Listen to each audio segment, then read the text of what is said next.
तो दोस्तों आज आज है 26 तारीख अब हो गई है। और पसीना एक ही बह रहा है। आज हमारे स्थान पे प्रभाकर भाई, धवराज भाई और दीपक हैं। और आज भी प्रभाकर भी जा चुके थे अपनी जगह, धवराज भाई तो थे ही अपनी बुला के जगह। लाया गया। हम, मैं और दीपक गए, सबको एक सुनहरी रात का वादा करके हम लोग लाए हैं। रात सुनहरी हो तो नहीं रही, बट यादगार तो हो रही है। तो पहले तो अभी तहरी बनी थी, दीदी ने बनाई थी, तो हम पूछेंगे तहरी कैसी थी। तहरी कैसी थी धर्मराज भाई? बहुत अच्छी। तहरी अच्छी थी, गरम गरम खाते तो और बढ़िया रहता। और अभी स्थिति कैसी चल रही है? यही लग रहा है कि हम लोग पसाड़ी में आ गए। आज जैसा कि आपने बताया कि आपके इधर अब इतनी लाइट नहीं जाती है, तो संभवतः नींद आपको अच्छी आती होगी। पर एक दिन गरीबों की कुटिया में भी रह के देखना चाहिए कि, और ये ऐसा हम लोग इसलिए भी करते हैं ताकि जनता को पता चलते रहे कि बिजली कितनी ज़रूरी है। और बिजली बचाए और सेव एनर्जी। और बिजली कर्मियों को सीरियसली ले, अपना बिजली बिल समय से जमा करें ताकि हम लोग घाटे में ना रहे बिजली विभाग, और बिजली टाइम टाइम से आती रहे। टाइम से आते रहे। और हम लोग बिजली खरीदेंगे तभी तो आपको देंगे, और हम लोग खरीदेंगे तभी जब आप लोग बिजली का बिल देंगे। अब किसी किसी का बिजली का बिल एक एक साल से बकाया है, जब बकाया है तो बिजली बिल कहाँ से फेरा जाए? यहाँ पे दीपक भी है जिसकी बिल बहुत ज्यादा बची हुई है, मगर बिजली क्या होती है? जमा नहीं कर रहा। और मेरा इन्वर्टर भी बैठ गया है। इन्वर्टर भी आजकल साथ नहीं दे रहा है, जब से गर्मी थोड़ी ज़्यादा हो गई है। और वैसे हम लोग कार्ड खेल सकते हैं, गधा लदान हो सकता है, बट गधे तो इसमें चारों ही लोग लग रहे हैं। ऐसी गर्मी बने हुए हैं पहले से ही, ऑलरेडी बने हुए हैं। बहुत ज़्यादा गर्मी। और कई दिनों बाद आज धवराज भाई से हमारी मुलाकात हो रही है। अभी धवराज भाई कंटिन्यूसली जिम जा रहे हैं। अभी हम लोग पूछेंगे कैसी चल रही उनकी जॉब। नहीं पूछेंगे नहीं, ये फ्लेक्स करके हमको डोला दिखाएंगे। फ्लेक्स करके डोला दिखाएंगे। एक बार धवराज भाई हो जाए। अरे सलाह और कैसा चल रहा है आपकी जॉब, कैसी चल रही है? गर्मी है इस समय बहुत ज़्यादा, तो ऑफिस में तो मतलब कागज़ पे तो एसी चल रही है 10 लेकिन जो मेल ऑफिस है वहाँ एक भी एसी नहीं है, कूलर भी सब बेकार पड़े हैं। तो ऑफिस तो ऐसे है कि कब छुट्टी हो जाए और भगे यहाँ से, यही रहता है। तो 10 ऑफिस कागज, 10 एसी हैं कागज में, तो एसी आए थे, कोई लेके चला गया? एसी एसी आए खराब? थे, लेकिन जो अफसर है बहुत करप्ट हैं। एडमिन ऑफिस में लगी है एसी, पूरी चलती है एसी, लेकिन जो मेल ऑफिस है, मतलब जहाँ मेल प्रोसेसिंग होती है, वहाँ पर एसी नहीं है, तो बड़ी गर्मी कष्टदायी है।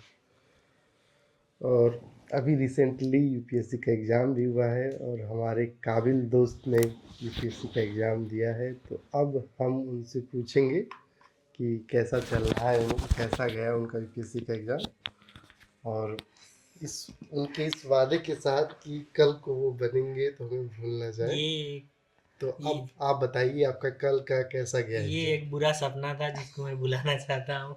इस दिन को बुलाना ही अच्छी बात रहेगी, क्योंकि ये पेपर ऐसा आया था, कोचिंग के टीचर नहीं हल करवा पा रहे हैं, तो बच्चे 2 घंटे में क्या कर लेंगे।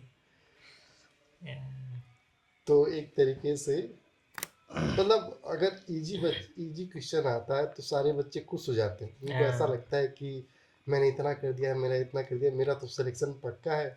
और वही क्वेश्चंस थोड़े पेपर टफ आ जाते हैं, तो बच्चों के क्वेश्चन नहीं होते, तो वो पहले ही अपने आप को रिजेक्ट कर लेते हैं कि यार जितनी उनकी एक्सपेक्टेशन रहती है उनके हिसाब से क्वेश्चन होते नहीं, तो मेरा तो होने वाला नहीं। इवन दो जब कठिन है, सबके लिए कठिन है, उसकी कट ऑफ कम जाएगी तो आपका हो सकता है। पर सूत के लिए था मैं।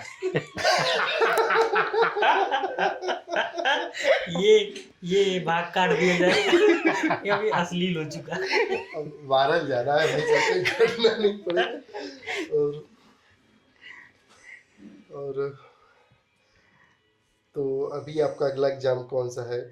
अगला एग्जाम यही अभी 1-2 दिन में आंसर किया जाए हम्म। तो क्लियर पता चल जाए मेंस देना है कि नहीं देना है। अच्छा, दोनों दोनों सिचुएशन बताइए, अगर देना होगा तो वही देना यूपीएससी होगा तो मेंस होगा, हाँ तो वही मेंस होगा, और अगर नहीं देना होगा नहीं देना होगा तो फिर दिसंबर में फिर यूपी पीसीएस का है। तो यूपीपीसीएस का। हाँ, अच्छा, आप सीजीएल उजीएल का नहीं भरते हैं? नहीं अच्छा, आरबीआई ग्रेड बी की भी मतलब ऐसी कुछ जॉब्स होती हैं जो? नहीं उसको भी नहीं भरता हूँ। एक बार मैंने IBACIU का भरा था, हम्म। जिसका इंटरव्यू मेरा बेंगलोर भेज दिया था, तो गए नहीं आप? गया ही नहीं मैं देने। नहीं, बेंगलोर जाना। क्योंकि इंटरव्यू जो था हम्म। वो पूरा इंग्लिश मीडियम में था अच्छा। और हम ठहरे गांव वाले हिंदी मीडियम वाले, तो पहले से ही पता था दिक्कत तो होने ही वाली है, इसीलिए गया ही नहीं। और क्योंकि हम और प्रभाकर भाई एक ही साथ पढ़े हैं, और जब तक हम लोग थे स्कूल में तब तक तो ऐसा ही लगता था कि इंग्लिश इंग्लिश सबसे कठिन सब्जेक्ट हुआ करती थी हमारे लिए, कि अगर इंग्लिश में बोलने को कह दिया जाए या फिर कोई भी फ्लुएंटली बात कर ले तो बहुत बढ़िया है। क्योंकि हमारे इंग्लिश के टीचर भी ऐसे थे जो जीप लेके आते थे, जीप से बच्चों को छोड़ते थे, हम लोगों को पढ़ाते नहीं थे, फिर चले जाते थे जीप से अपना काम उम करने। कोई क्वेश्चन पूछता था चला मैंने बता दे। उनका, और अभी वो जो सर जो हम लोग को इंग्लिश पढ़ाते थे, अभी उनका मेन काम है पॉलिटिक्स, पॉलिटिक्स में लगे हुए हैं। और मुझे लगता था कि उनका पहले से ही ये पार्ट टाइम काम था, पढ़ाना, काम कुछ और था।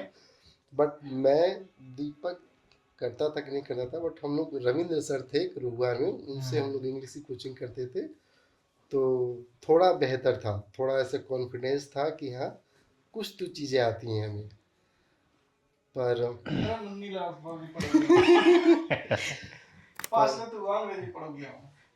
पास तक का जब तक वहाँ नहीं जा, तो वो शायद हरिशंकर से ही प्रॉब्लम हुआ। ट्रांसलेशन का रूल याद कराते हैं। और मैं तो प्रभाकर भाई से कहूँगा कि आपको बेंगलोर तो जाना चाहिए था, इवन दो अगर आप इंटरव्यू कैसा भी होता, बट बेंगलोर शहर घूमना तो चाहिए था आपको एक बार। तो अभी दीपक ने एक बहुत अच्छी बात बोली है, जो कि जैसे मेरा तो बहुत पहले से था कि ऐसा कर सकते हैं, क्योंकि अक्सर मैंने देखा है कि हमारे साइड फाइनेंशियल कंडीशन की वजह से ही लोगों की सपने अधूरे हो जाते हैं, चाहे वो बेहतर शिक्षा का कार्य हो, चाहे कुछ नया समाज के लिए कार्य हो। अक्सर जिम्मेदारियां और पैसों की वजह से ही लोग सीमित रह जाते हैं। पर एक एक फ्यूचर, एक पहल, एक फ्यूचर के जनप्रतिनिधि कहे जा सकते हैं, तो आइए मिलते हैं उनसे और उनके विचार सुनते हैं कि क्या सोचते हैं वो अपने दोस्तों के बारे में, और क्या लगता है कि क्यों क्यों हमारा क्षेत्र, जैसे महाराष्ट्र है, जैसे कि गोवा है, जैसे कि साउथ इंडिया के कुछ स्टेट्स होते हैं जो रिलेटिवली हमारे स्टेट से काफ़ी समृद्ध हैं, वहाँ के लोगों की हर घर की आमदनी ज़्यादा है, ऐसा क्या वजह है कि हमारा राज्य जो यूपी बिहार बोला जाता है, जिसको एक तरीके से कम माना जाता है, छोटा कहा जाता है कि ये यूपी से है, बिहार से है, तो ये जनरली मजदूरी करते होंगे या फिर किसी भी क्षेत्र में ये अच्छा नहीं कर सकते हैं, नहीं इनके पास कोई बेहतर स्किल होगी। तो जानते हैं उनके विचार, उनकी राय, और कैसे वो देखते हैं। बताइए भाई साहब। हमारा राज्य उत्तर प्रदेश इसलिए पिछड़ा माना जाता है क्योंकि यहाँ पे रोजगार की कमी है, कंपनियाँ बहुत सारी नहीं हैं, जिसकी वजह से यहाँ के लोगों को बाहर दूसरे राज्यों में जाना पड़ता है काम करने के लिए, मजदूरी करने के लिए। इसलिए यहाँ के लोगों को पिछड़ा माना जाता है और मजदूर मजदूर मजदूर कह के बुलाया जाता है। तो पर भाई साहब, जैसे अभी तो कई सारे माध्यम हैं, अभी कई सारे माध्यम हैं, जैसे शिक्षा के माध्यम हैं कि आप ऑनलाइन पढ़ सकते हैं और चीज़ें सीख सकते हैं, तो आप जैसे वर्क फ्रॉम होम कर सकते हैं, वहाँ दूर नहीं जाना पड़ सकता है। पर क्यों हमारा क्षेत्र या हमारे साइड के, जैसे अभी हमारे साइड में ही 3-4 गांव में सिर्फ 1-2 बच्चे होंगे जो कि जिनके पास इतनी स्किल्स होंगी, इतने टैलेंट होंगे कि वो घर से ही कार्य कर सकते हैं, घर से ही पैसे बना सकते हैं, इवन तो पढ़ाई करते हुए भी। ये अब भी हम लोग का एरिया जो है, यहाँ पे लोग कुछ ज़्यादा सोच नहीं पाते हैं।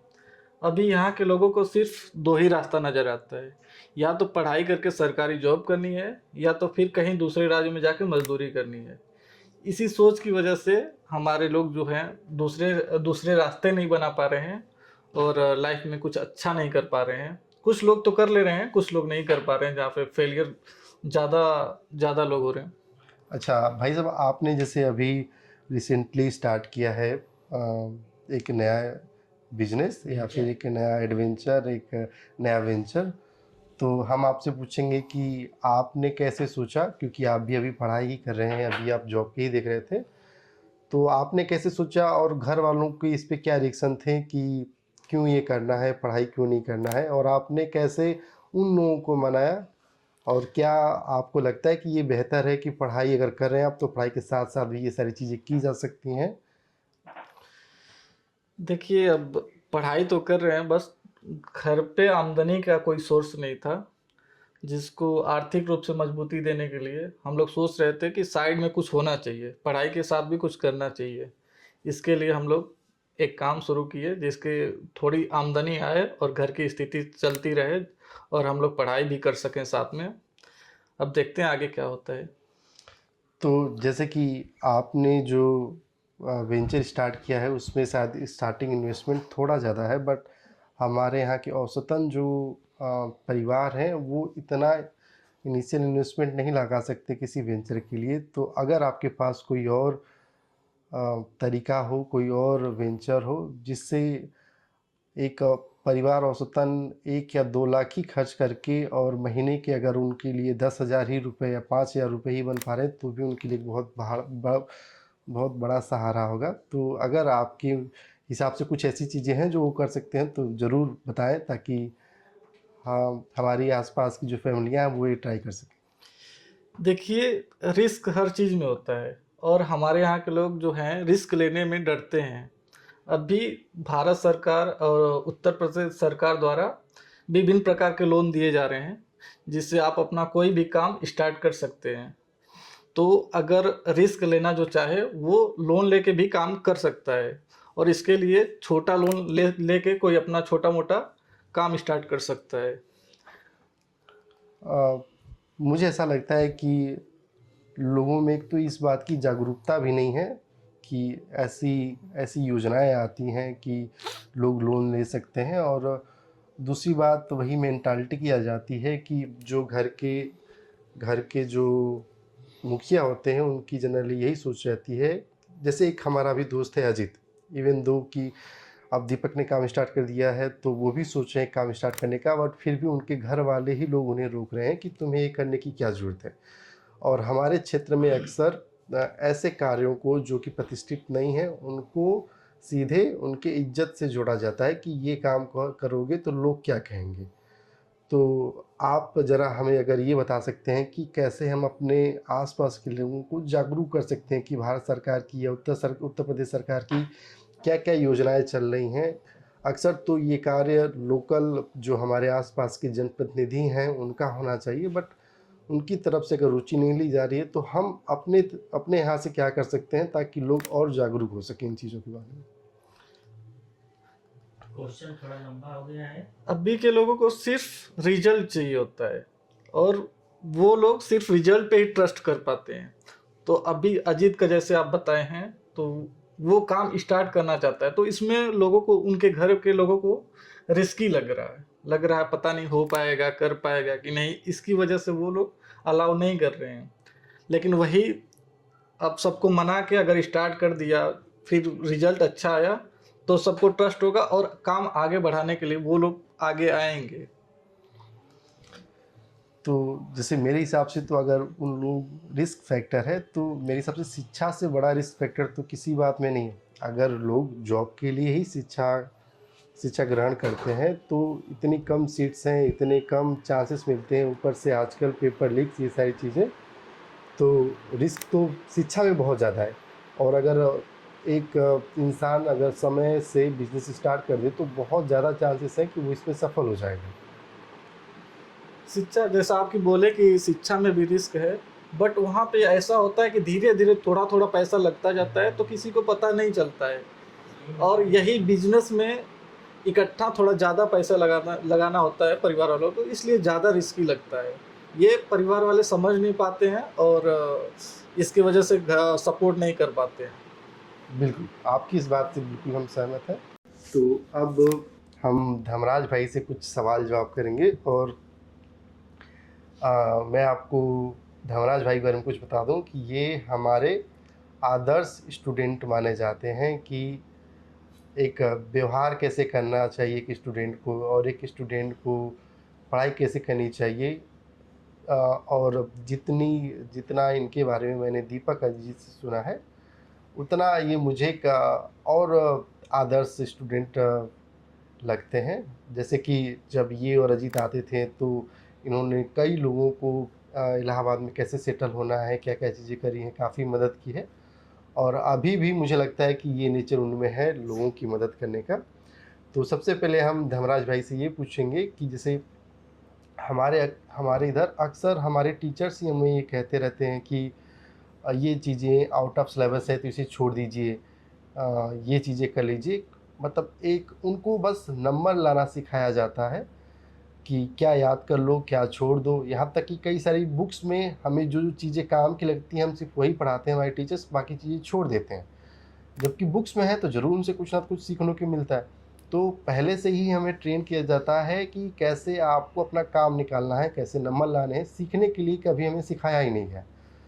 तो हम धर्मराज भाई से बोलेंगे कि जो हमारी थिंकिंग ये डेवलप कर दी जाती है पहले से ही प्रॉफिट एंड लॉस वाली कि हमारी चीज़ें कौन काम की हैं कौन नहीं है, इसे हम कैसे हटा सकते हैं और कैसा एक बच्चा जो अभी छठी 7वीं क्लास में जा रहा है वो कैसे एक अपनी शिक्षा करे जिसके पास बढ़िया रिसोर्सेस नहीं है, बढ़िया टीचर्स नहीं है, उसे कैसे पढ़ाई करनी चाहिए। मैं बताना चाहता हूँ कि जो हमारी तरफ की शिक्षा व्यवस्था है, अक्सर गांव से मेरा मतलब है, तो गांव में शिक्षा का मतलब ये है कि आपको ये पढ़ो तो इतना नंबर मिल जाएगा, ये कर लो तो इतना नंबर मिल जाएगा। जबकि और जो लड़के का स्तर है कि वो कितना ब्रिलियंट है, वो भी इसी से देखा जाता है कि इस लड़के का कितने कितना नंबर नंबर है आया। जी। चाहे वो टेस्ट हो या एग्ज़ाम हो, उस लड़के को ब्रिलियंट माना जाता है जिसका ज़्यादा नंबर आता है। लेकिन वास्तविकता यह बिल्कुल अलग है, क्योंकि बहुत सारे लड़के होते हैं जो पढ़ मतलब दिमाग उनका बहुत तेज होता है, एक्चुअली वो ब्रिलियंट होते हैं, लेकिन वो जिस हिसाब से पढ़ाई कराई जाती है स्कूल में उस हिसाब में वो ढल नहीं पाते हैं, क्योंकि उन्हें अच्छा नहीं लगता है कि ये सिर्फ हमें नंबर लाने के लिए। कुछ लोगों का इंटरेस्ट होता है कि जो खूब अच्छे से पढ़ते हैं, चीज़ों को समझते हैं, सिलेबस में क्यों दिया है ये। तो ऐसे लड़के मतलब भले ही नंबर कम लाते हैं लेकिन वो आगे चल के बहुत सफल होते हैं, ज़्यादा चांसेस रहता है कि वो सफल हो जाते हैं। और जो सिर्फ नंबर के पीछे भागते हैं बेचारे वो फंस जाते हैं, हमेशा नंबर मिलते नहीं हैं, क्योंकि सिर्फ नंबर लाने से तो होता नहीं है। और ये ट्रेंड जो है हमारी तरफ इसलिए है कि हमारी तरफ जो टीचर हैं जो गांव से हैं उनका यही रहता है कि ये पढ़ लो तो इतना नंबर मिल जाएगा, ये कर लो तो इतना नंबर मिल जाएगा, इसको मत पढ़ो, ये इसकी ज़रूरत नहीं है। लेकिन जब टीचर ही इन सब चीज़ों से बच्चों को दूर रखने लगेगा, मतलब एक प्रकार से टीचर उस लड़के का माइंडसेट ऐसा बना दे रहा है कि तुम्हें जितना पास होने के लिए ज़रूरी है या कम समय में इतना कर सकते हो उतना ही करो, इस सर्किल से बाहर तुम्हें सोचना नहीं है। तो वहीं पे लड़के का जो दिमाग है वो संकुचित हो जाता है। तो इन सब चीज़ों को दूर करने के लिए यही किया जा सकता है कि हमें अच्छे स्कूल में लड़के का दाखिला दिलाना चाहिए, जिससे टीचर उसे समझा पाए कि सिर्फ नंबर लाना ज़रूरी नहीं है, लड़के की समझ बेहतर करने के लिए अच्छे स्कूल में दाखिला देना चाहिए। और क्या कहना क्वेश्चन? बिल्कुल ये वाजिब जवाब है, बिल्कुल सही जवाब है। पर एक और पॉइंट मैं इसमें ऐड करना चाहूँगा कि हमारे इधर अक्सर सवाल सवाल करने पे या तो इग्नोर कर दिया जाता है या तो सवाल करना ही हम लोग सवाल करते ही नहीं थे एक्चुअली। और जो बच्चा सवाल करेगा वो वो सारी चीज़ें सीख सकता है। पर जो लड़का सवाल करेगा ही नहीं, जो लड़का जो जिसने बता दिया कि ये चीज़ें ऐसी होती हैं और वो ऐसा मान लेगा, तो फिर वो सिर्फ नंबर लाने के लिए ही पढ़ रहा है।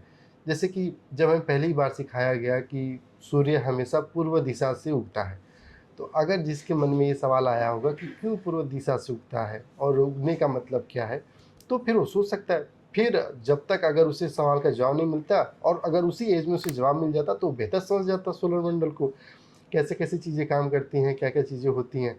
पर हमारे इधर हर चीज़ों को फैक्ट बेस में सिखाया जाता है कि ये चीज़ें ऐसी होती हैं, ये फार्मूला ऐसे होता है, इसकी वैल्यू इतनी होती है।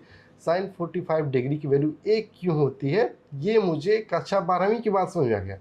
जबकि साइन 45 की डिग्री 1 होना बहुत ही ईजी है, अगर कोई भी थोड़ा भी सोचेगा तो उसे तुरंत समझ में आ जाएगा। पर ना तो हमारे कभी किसी टीचरों ने ये बताया, ना कुछ बताया। बस वो फॉर्मूला बता देते थे और बोलते थे कि ये फॉर्मूले की वैल्यू है, ये याद कर लो। अगर यही बच्चा वो सवाल करता उसी समय तो सीख सकता था। और मेरा बस ये सुझाव है कि आप सवाल करिए, जवाब मिले ना मिले, और तब तक ना संतुष्ट होइए जब तक आपको लगे ना कि ये जवाब सही है। तो आप उम्र के किसी भी पड़ाव पे हैं, आपको सवाल करने चाहिए, जिससे भी आप सवाल कर सके, अपने से ही सवाल कर सके। बट सवाल कीजिए हर चीज़ के बारे में कि ये चीज़ मैं क्यों करूं, ऑफिस पे किसी ने बॉस नहीं बोला कि ये काम करना है तो क्यों करूं, उससे क्या सीख रहे हो। जितना ज़्यादा आप सवाल करोगे, आप अपने आप को, आप दुनिया को उतना बेहतर समझ पाओगे और आप उतनी ही अपने आप में सुधार कर पाओगे।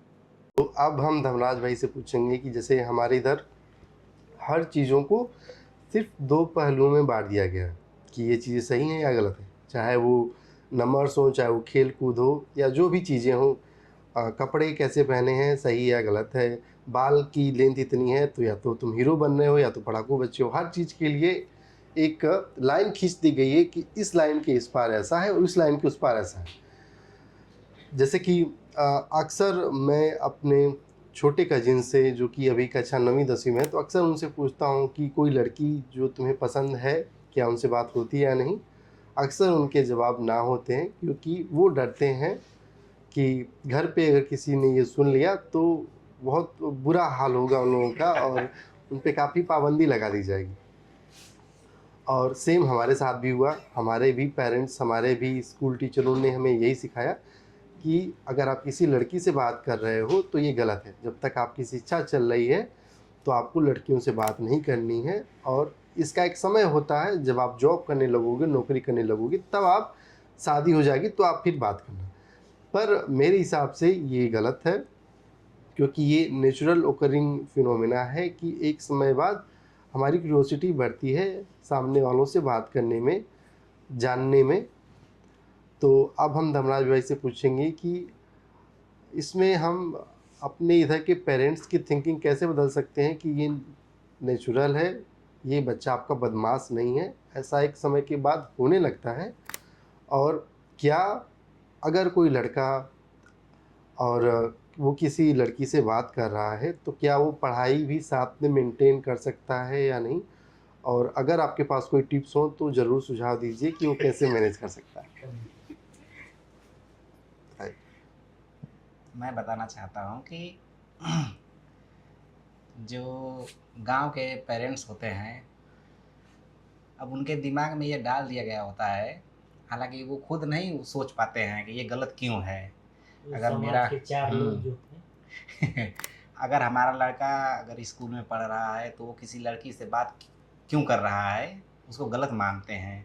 तो वो खुद नहीं समझ पाते हैं कि ये गलत क्यों है। बस ये है कि समाज के 4 लोग अगर बोल देते हैं कि ये गलत है, इसलिए वो अपने बच्चे को बोलते हैं कि देखो बेटा, बेटी, तुम्हें लड़के से या लड़की से बात नहीं करनी है जब तक कि तुम पढ़ रहे हो, अभी पढ़ाई लिखाई पे ध्यान दो। लेकिन ये गलत है। हमारे मानना ये है कि अगर कोई लड़का या लड़की, लड़की लड़का से या लड़का लड़की से अगर इंटरेक्शन नहीं करता है, तो पहला तो ये है कि उसके अंदर कॉन्फिडेंस कभी नहीं आ पाएगा। कि अगर मान के चलिए कभी वो जॉब के लिए इंटरव्यू देने गया और सामने लड़की हो और इंटरव्यू देने वाला लड़का हो, तो वो उसके प्रश्नों को उत्तर देते समय एकदम हड़बड़ा सा जाएगा। वो सोचेगा मैं कैसे बोलूँ एक लड़की के सामने, या कोई लड़की मुझसे पूछ रही है तो मैं कैसे जवाब दूँ लड़की को। तो इस मामले में ये है कि ज़्यादा रोक नहीं लगानी चाहिए लड़कों और लड़कियों में। अगर वो एक दूसरे से इंटरेक्शन कर रहे हैं तो करने देना चाहिए। ये उनके पर्सनालिटी ग्रोथ के लिए बहुत ज़रूरी चीज़ है। अगर कोई ऐसा नहीं करता है तो ये एकदम निश्चिंत है। मान के चलिए अगर कोई लड़का या लड़की अगर अपने लड़के से या लड़की से अगर बात नहीं करता है तो उसकी पर्सनालिटी में वो ग्रोथ नहीं आ पाएगा। जैसा कि एक लड़का जो बात कर रहा है, इंटरेक्शन कर रहा है, आ जाएगा उसके अंदर। और माता पिता को समझाने के लिए मैं ये बोल सकता हूँ कि उनको मतलब जो भी समझा सकता है वो ये बताए कि देखिए अगर आपका लड़का अगर किसी लड़की से बात कर रहा है, मान के चलिए ज़रूरी थोड़ी होता है अगर कोई लड़का किसी लड़की से बात कर रहा है तो गलत ही बात करेगा। लड़की फ्रेंड भी हो सकती है, फ्रेंड से बढ़ के भी हो सकती है, बहन भी हो सकती है। तो अगर कोई लड़का लड़की अगर बात कर रहा है तो सही है। उससे ये है कि उसके अंदर कॉन्फिडेंस बहुत बढ़ जाएगा। मतलब बहुत ही अच्छा रहेगा। तो अब हमारे साथ प्रभाकर भाई हैं, और प्रभाकर भाई यहीं प्रयागराज से ही यूपीएससी की प्रिपरेशन करते हैं। और प्रभाकर भाई हमारे ग्रुप के ऐसे इंसान हैं जो कि अक्सर शांत रहा करते हैं, अक्सर मुस्कुराते रहते हैं, और इनके हाथ का कुछ भी खाया हो मैंने आज तक वो टेस्टी न लगा हो, ऐसा है ही नहीं। और एक ऐसे ही एक इंसान है जिनसे मैं या मुझे लगता है कोई अगर 10-20 मिनट तक बात करे तो अगर वो परेशान है, उनका स्ट्रेस लेवल हाई है तो शांत हो सकते हैं। एक अच्छे इंसान है, एक सुलझे हुए व्यक्ति हैं मेरे हिसाब से। तो अब हम प्रभाकर भाई से पूछेंगे कि अभी वो यूपीएससी की प्रिपरेशन कर रहे हैं, तो उन्होंने कब डिसाइड किया और उन्होंने क्यों डिसाइड किया कि ठीक है मुझे यूपीएससी की प्रिपरेशन करनी है। और अपनी फैमिली के बारे में बताएं, क्योंकि हम लोग जब भी इनके घर पे जाते हैं तो हमें सबसे बहुत ज़्यादा प्यार मिलता है। सभी लोग अपने घर के जैसे ही हमें ट्रीट करते हैं। तो चलिए मिलते हैं प्रभाकर भाई से। तो बताइए आपने कब डिसाइड किया कि यूपीएससी की तैयारी करनी है और क्यों करनी है? क्यों करनी है ये तो पहले कुछ नहीं पता था, क्योंकि गांव से शिक्षा लिए थे तो बाहर कहीं पहले गए नहीं थे, और कोई ऐसा बड़ा नहीं था कि जो बता सके कुछ कि आगे करना क्या है। तो ऐसे ही निकल पड़े प्रयागराज, आए थे घूमने के लिए। घूमते घूमते एक भैया मिले थे, तो वो बता रहे थे कि मैं यूपीएससी की प्रिपरेशन करता हूँ और इसमें ये होता है, ऐसे होता है। तो थोड़ा थोड़ा इंटरेस्ट लगा मुझे भी। फिर ये बताए कि हो जाने के बाद ये होता है, ये मिलता है, ऐसे होता है, ये सब होता है। तो थोड़ा और ज़्यादा ऐसा लगा कि हाँ हम भी कर सकते हैं। उसके पहले मैंने उसका सिलेबस नहीं देखा था, कुछ नहीं पता था पेपर वेपर के बारे में। बस ये पता था कि बनने के बाद आप एक ज़िला के राजा बन जाएंगे। तो ये हुआ कि चलिए करते हैं। उसके बाद जब सिलेबस देखे तो ऐसा लगा कि हाँ थोड़ी ज़्यादा मेहनत लगेगी। फिर शुरू हुआ सफ़र, कोचिंग शुरू हुई। उसके बाद धीरे धीरे चलता रहा और अभी प्रिपरेशन चल ही रही है। वो एक साइकिल बना हुआ है प्रीलिम्स का, मेंस का। अभी क्लियर नहीं हो पा रहा है, लेकिन एक दिन होगा, जल्द ही होगा जल्दी वैसा। होगा, आएगा एक दिन जब होगा। और अब हम प्रभाकर भाई से ये पूछेंगे कि जैसे कि उन्हें खाने बनाने में इतनी अच्छी महारत कैसे हासिल हुई। तो चलिए पूछते हैं क्या मोटिवेशन था उनका, क्या इंसेंटिव था उनका ऐसे इतना स्वादिष्ट खाना बनाना सीखने के लिए। मोटिवेशन खाने बनाने का कुछ नहीं था, बस यहाँ पे आए तो बनाते बनाते धीरे धीरे अपने से सीखता रहा, घर जाता रहा, देखता रहा। मम्मी लोग बनाती थी, वहाँ बैठता था। पहले मैं जब छोटा था तो घर पे बाहर नहीं आता था रात में। जहाँ घर गांव में चूल होती है, गांव में घर घर के अंदर वहीं बैठा रहता था रात में, जब तक खाना नहीं बन जाए वहीं बैठा रहता था। फिर ऐसे करके धीरे धीरे सीखा, और उसके बाद जब बनाने लगा तो धीरे धीरे बनने लगा, सब कुछ अच्छा होने लगा। तो ये मोटिवेशन तो नहीं है, ये है कि हाँ निरंतर प्रयास करते रहे तो धीरे धीरे हो गया अच्छा। अब हम प्रभाकर भाई से पूछेंगे कि उनकी अभी तक की ज़िंदगी में सबसे खूबसूरत लम्हे जो उन्होंने जिए हैं, चाहे वो फैमिली के साथ हों, चाहे उनके प्रिय के साथ हों, चाहे हम लोगों के साथ हों। और इसी के साथ एक और सवाल कि जैसे मेरे लिए जो मेरा ग्रुप है, जो हमारे बचपन के दोस्त हैं, वो मेरे लिए बहुत मायने रखते हैं। तो हम लोग, हमारे अन्य लोग इनके लिए क्या मायने रखते हैं और इन्हें कैसा लगता है हमारे साथ, तो आइए जानते हैं उनसे। तो मैं इस पे कहना चाहता हूँ कि आज तक की जो भी ज़िंदगी है, इसमें कोई एक या दो पल नहीं था जिसमें बहुत खुश था। ऐसी छोटी छोटी खुशियाँ बहुत बार आती हैं ज़िंदगी में, तो उसको कोई इतना ज़्यादा गिन के नहीं रखता है कि ये है। लेकिन हाँ, अगर कुछ दिन बाद आप घर जाएं या कुछ दिन बाद दोस्तों से मिलें, जहाँ खुल के जी सकें, खुल के हंस सकें, खुल के बोल सकें, तो बहुत अच्छा लगता है इसे। जैसे यहीं पे हम लोग जब मिलते हैं, 4-5 लोग मिलते हैं, कभी पार्टी होती है, कुछ बनता है, या कहीं घूमने संगम चले जाते हैं, या फिर गांव जाते हैं तो दीपक के घर या फिर ब्रजेश की दुकान पे कहीं भी मिलते हैं, तो वो भी अच्छा लगता है। ऐसे छोटे छोटे पल होते हैं जो, ये नहीं अकेले नहीं, मतलब दोस्त हों, 2-4 लोग हों, या फिर घर वाले हों, साथ हों, सब लोग बैठे बातें करें तो अच्छा लगता है। और हम लोग क्या मायने रखते हैं, आपको कैसा लगता है? मायने ये समझ लीजिए कि मेरा प्रीलिम्स का एग्ज़ाम था, मगर दोस्त विशाल की शादी थी यार। मैं वो उस दिन टेस्ट छोड़ के गया था शादी अटेंड करने के लिए, फिर आया तो मैं बैक डेट में टेस्ट दिया हूँ, तो बहुत मायने रखते हैं दोस्त। सबसे खूबसूरत पल की बात हुई तो मेरी ज़िंदगी का सबसे खूबसूरत पल कौन सा है वो मैं शेयर करना चाहूँगा। जब मैं कक्षा 10वीं में था, तो उसके पहले तक मैं एक औसतन विद्यार्थी था। मेरे मार्क्स ठीक ठाक रहते थे, बहुत नीचे नहीं, बहुत ऊपर नहीं।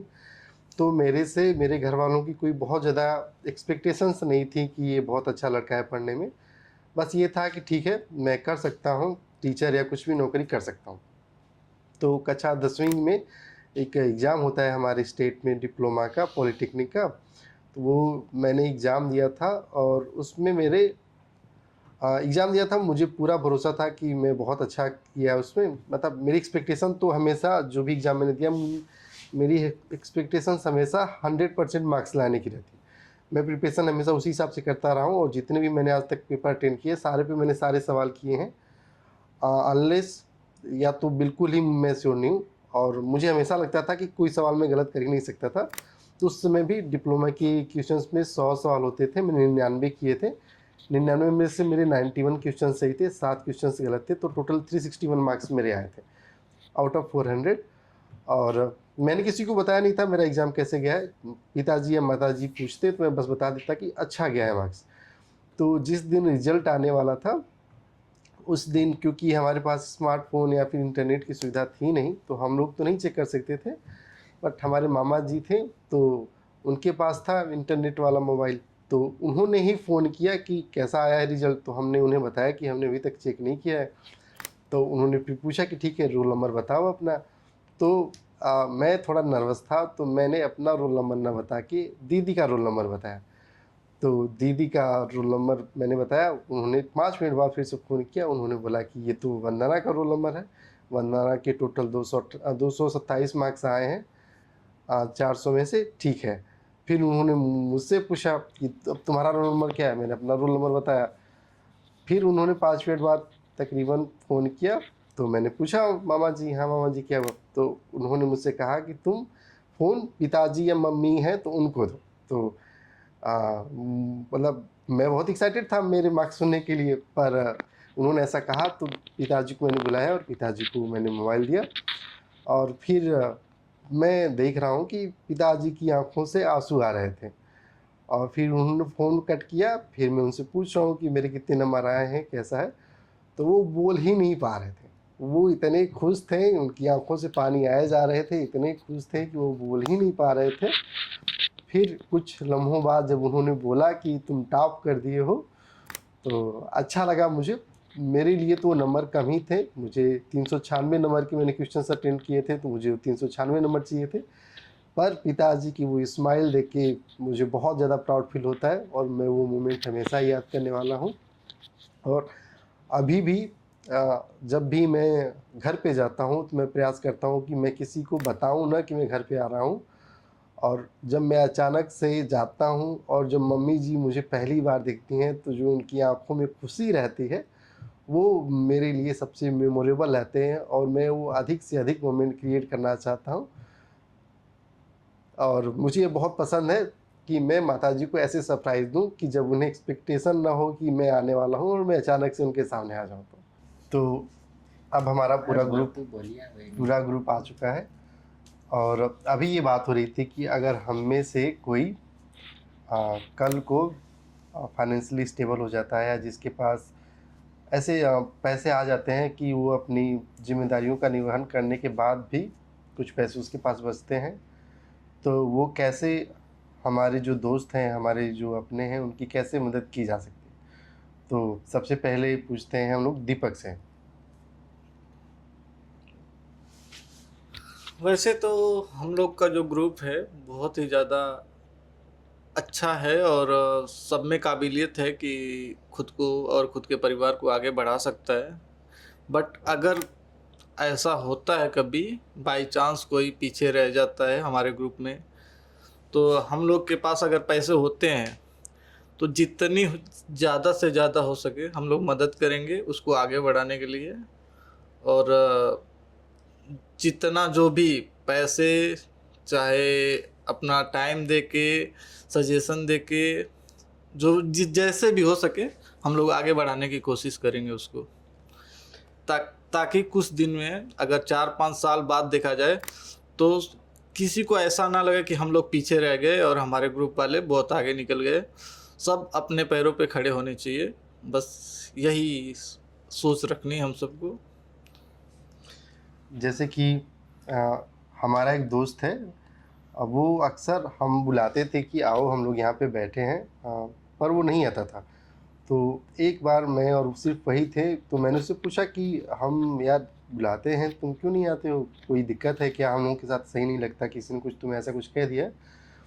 तो उसने ये कहा कि उसे लगता है कि वो बहुत पीछे रह गया है, उस पे जिम्मेदारियाँ ज़्यादा है और उसके मन में उसे ये लगता था कि पता नहीं हम लोग उसके बारे में क्या सोचते हैं, और इस वजह से वो हमारे साथ नहीं आ रहा था।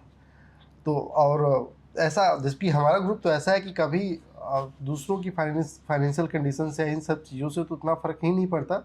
हम लोग तो बस चाहते हैं कि बस ये हमारा दोस्त हमारे साथ रहे, और हम लोग तो जितनी हर संभव प्रयास हो पाएगा, जैसे अभी हम लोग इतने अच्छे नहीं हैं या इतने फाइनेंशियली स्टेबल नहीं हैं, फिर भी अभी भी मुझे लगता है कि हमारे किसी दोस्त की फैमिली में या कहीं कोई इमरजेंसी आती है तो हमारा पूरा ग्रुप एक होकर प्रयास करता है जितनी मदद हो पाए उतनी मदद करने के लिए।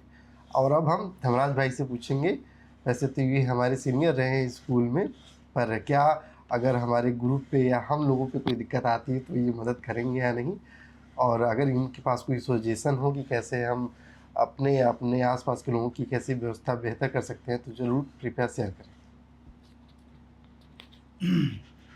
मेरा ये मानना है कि अगर कोई भी सक्षम है किसी की हेल्प करने के लिए तो उसे करनी चाहिए, क्योंकि जिसको जो खुद कभी परेशानियों में रहा हो वो अगर किसी से हेल्प पा जाता है टाइम पे तो उसे समझ में आता है कि ये हेल्प मेरे लिए कितनी ज़रूरी थी। तो ऐसा ही जब मैं पढ़ाई करने के लिए मुझे घर से बाहर निकलना था तो यही समस्या थी कि कैसे पढ़ा जाए कैसे पढ़ा जाए। तो एक लोग हैं, नाम अभी नहीं बोलूँगा, वो ये बोले थे कि देखो तुम चले जाओ पढ़ने, जो भी होगा वो मदद मेरी तरफ से जो भी हो पाएगा वो मैं करूँगा। उन्होंने किया या नहीं किया ये अलग बात है, लेकिन उस टाइम मुझे जो फील हुआ वो मेरे लिए बहुत मायने रखता था। वो ये था कि उन्होंने जब बोला कि अगर तुम जाओगे तो हम तुम्हें मदद करेंगे, तो उससे अंदर ये कॉन्फिडेंस आया कि चलो हमारे साथ कोई खड़ा है, अगर हम आगे बढ़ेंगे तो हमें अगर कोई समस्या आती है तो वो उस समस्या को हल करने में हमारे साथ रहेंगे। तो उस सोच के साथ मैं आगे बढ़ा।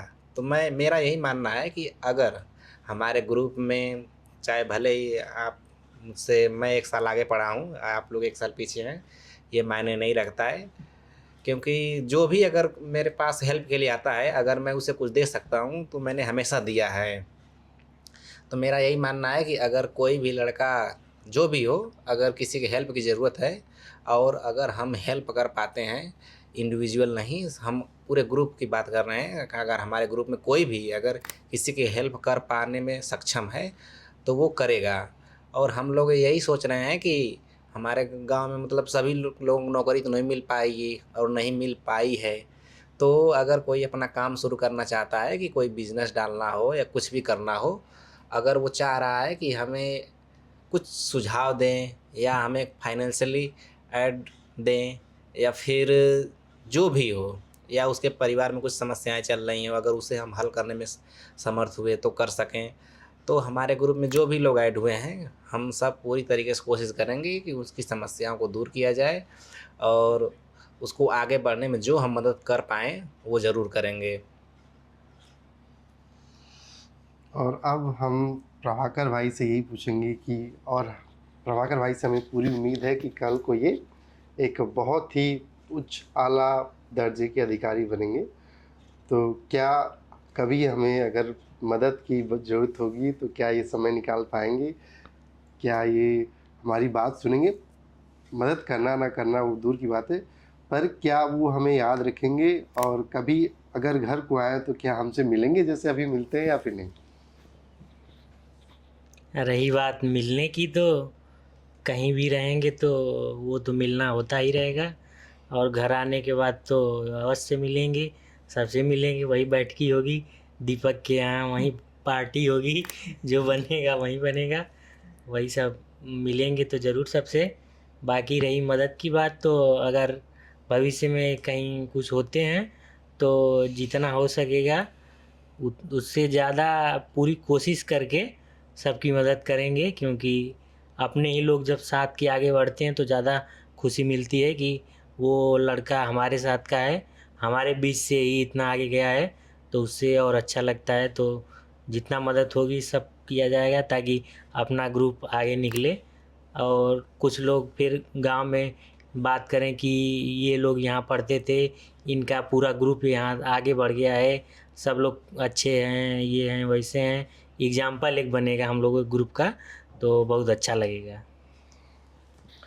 तो दोस्तों, आज है 26 तारीख और आज ये 3 महानुभाव लोग आए थे हमारे यहाँ, मुझे बहुत अच्छा लगा है। और अब मैं हमेशा ही ये अक्सर चाहता था कि मैं ऐसे लोगों से ऐसी बातें करूं, आज मुझे बहुत अच्छा लग रहा है। तो इस व्लॉग को, इस पॉडकास्ट को आज यहीं ख़त्म करते हैं और मिलते हैं आपसे अगले व्लॉग में। राम राम। Ram Ram, good night.